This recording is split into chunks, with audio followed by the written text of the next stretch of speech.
So let's talk about Venezuela. What a story. By the end of 2025, the country feels like it's in a state of, well, political quantum mechanics. You've got a nation with 3 different leaders, 2 completely different election results, and a future that's just hanging by a thread. So let's dive into how this truly impossible situation came to be. And seriously, this isn't some kind of riddle. This is the actual on-the-ground reality in Venezuela. To even begin to make sense of this crisis, you first have to understand the 3 competing claims to power that are literally tearing the country apart. Okay, so here's the breakdown. First, you have Nicolás Maduro. He has the power of force, the guns, the courts, the entire state machine. He is the de facto ruler. Then in the middle, you've got Edmundo González. He's the diplomat who actually won the presidency at the ballot box.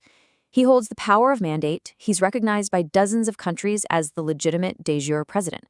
But he's been forced to try and govern from exile. And finally, you have María Corina Machado. She holds the moral power. She's the opposition's true leader, a Nobel Peace Prize winner, and now she's a fugitive in her own country. It's a complete collision of physical, legal, and moral authority. So how did we get to this bizarre 3-way standoff? Well, the whole thing ignited on one single day. A day that was supposed to offer a democratic path forward, but instead, it became the absolute point of no return: the 2024 presidential election. You know, the stage was set with what looked like a decent deal. Maduro's government promised a fair election, and in return, the U.S. would ease up on some of those crippling oil sanctions. But that promise was broken almost immediately. The regime's high court banned the most popular opposition candidate, María Corina Machado, from even running. With the deal dead, the opposition made a really brilliant move. Instead of boycotting, they united behind a placeholder candidate, this unassuming diplomat, Edmundo González. The regime let him run, probably thinking, this guy's no threat. That was a massive miscalculation. And here is exactly why. On election night, the government declared Maduro the winner, but the opposition, they had done their homework. They had collected physical, paper copies of the vote tallies from over 80% of the polling stations across the country. And their count didn't just show a different winner, it showed a completely different reality. We're not talking about a small statistical discrepancy here. This was a total landslide reversal. 67.08%. That's the number. The opposition's data, backed by thousands of actual physical records, showed González winning by an absolutely astonishing margin, more than 2/3 of the vote. The defeat was so overwhelming, so undeniable, that the regime couldn't just fudge the numbers a little. They had to invent a new result out of thin air. And that one act just vaporized any shred of legitimacy they had left. But look, an election theft this brazen doesn't just happen in a vacuum. It's a desperate symptom of a rot that began years and years earlier, under the shadow of one man, and, you could say, the curse of one single resource. This phrase right here, it just cuts to the absolute heart of it. Maduro's mentor, Hugo Chávez, built his power on his own charisma and, more importantly, on a massive flood of oil money that paid for all his social programs and populist policies. But when Maduro took over, the charisma was gone, and soon, so was the money. He was left trying to run the exact same system, but the tank was completely empty. And the result? It was economic Armageddon. The government just printed money to cover the gap, which triggered one of the worst cases of hyperinflation in modern history. I mean, at its peak, prices were rising by over 344,000% a year. Can you even imagine that? Your life savings, your salary, your pension, all turning into worthless paper almost overnight. Faced with this economic death spiral, people did the only thing they could do. They left. By late 2024, nearly 8 million Venezuelans had fled their homes, creating one of the largest migrant crises on the planet. And these people aren't fleeing a conventional war with bombs and bullets. They're fleeing a war against economic collapse, against hunger, and against a completely shattered society. It is truly hard to overstate the scale of this catastrophe.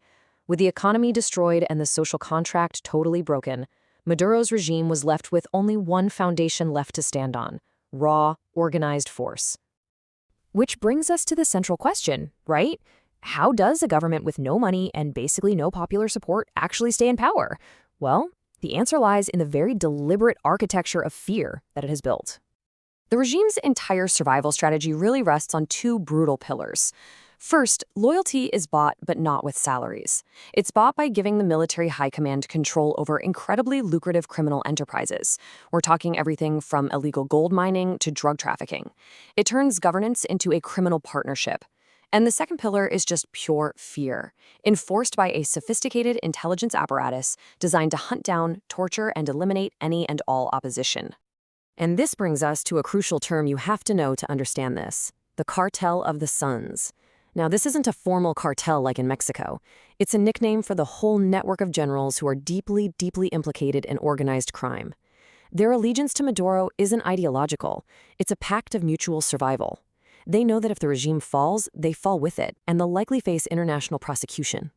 And this system has multiple layers. At the top, you have the military, the FAMB, whose leadership is kept loyal through all that criminal profit.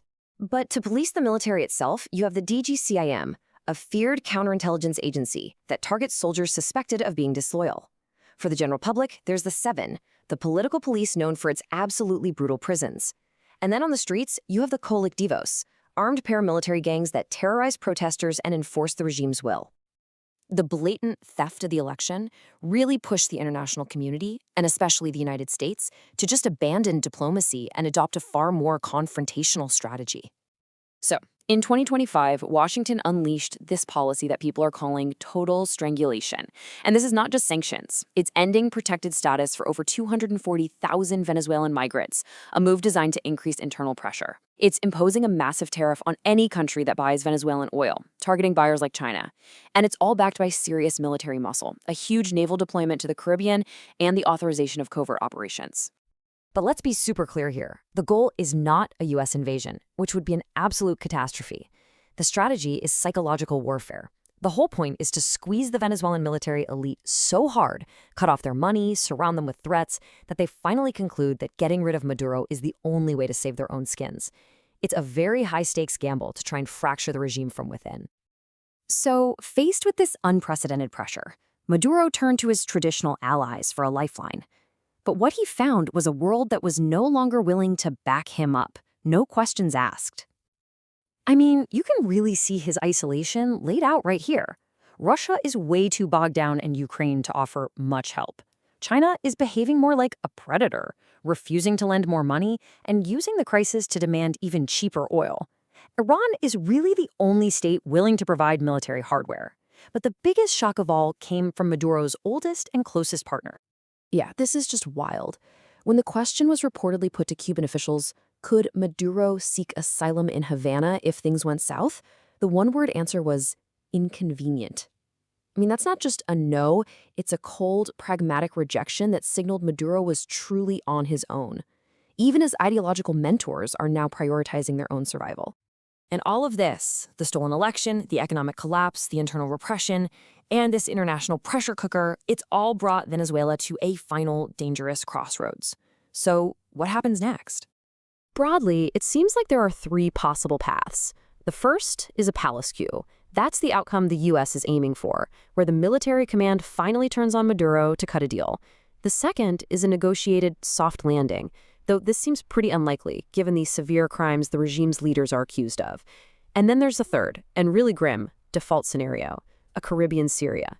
That's where the regime just stubbornly clings to power, as the state completely disintegrates, becoming a failed state and a battleground for foreign powers. And that leaves us with the final, sobering question. After the door to a democratic transition was slammed shut, and with the world's powers now locked in this geopolitical showdown over its fate, it's pretty clear that while an exit from this crisis absolutely must be found, there may no longer be any easy or painless paths left for Venezuela.